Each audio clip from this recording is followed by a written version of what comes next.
Kilat News Updates. Mga balita ngayon, tensyon sa Senado lumala, sunod-sunod na putok ng baril nagdulot ng tako. Pulis na nanulak ng rider sa kalsada sa Pasig, Calabozo. 10.8 million pesos na halaga ng shabu na samsam sa bypass sa Cebu City. Ako po si Cesar Soriano para ihatid ang mga nangungunang balita sa buong kapuluan. Ngayon, Lalo pang tumindi ang tensyon sa ikatlong araw ng pananatili ni Senator Ronald Bato de la Rosa sa Senado habang humihingi siya ng proteksyon at Temporary Restraining Order o TRO sa Korte Suprema laban sa nakaambang arrest warrant mula sa International Criminal Court o ICC. Mahigpit pa rin ang seguridad at nananatiling naka-lockdown ng ilang bahagi ng gusali ng Senado sa Pasay habang idineploy na rin ang ilang miyembro ng Marines.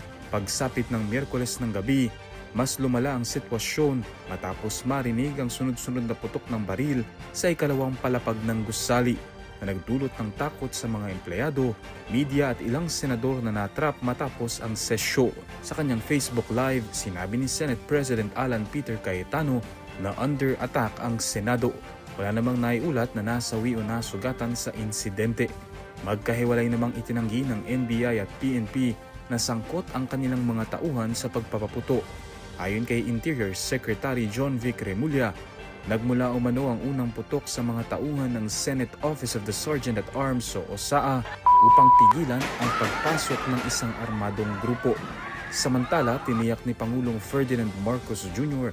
na walang kinalaman ang gobyerno sa insidente at agad itong paiimbestigahan. Pinabulaanan din ng abogado ni De La Rosa na si Attorney Israelito Torion ang alegasyong isa lamang itong diversionary tactic upang mailabas sa Senado ang senador.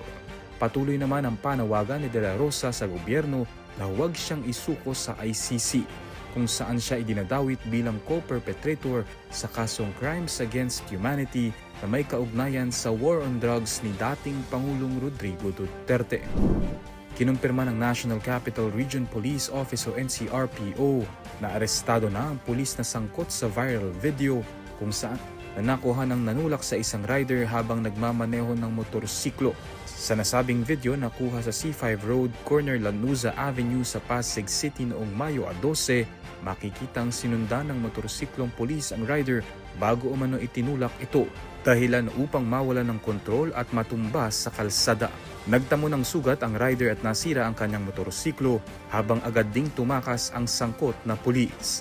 Naghain ng reklamo ang rider na si Vincent Cayanes sa PNP Highway Patrol Group sa Camp Crame at natukoy na ang sangkot na pulis ay isang police staff sergeant na nakatalaga sa District Mobile Force Battalion ng Quezon City Police District o QCPD. Sa investigasyon, lumalabas na nagalit umano ang pulis matapos siyang maunahan ng biktimang rider.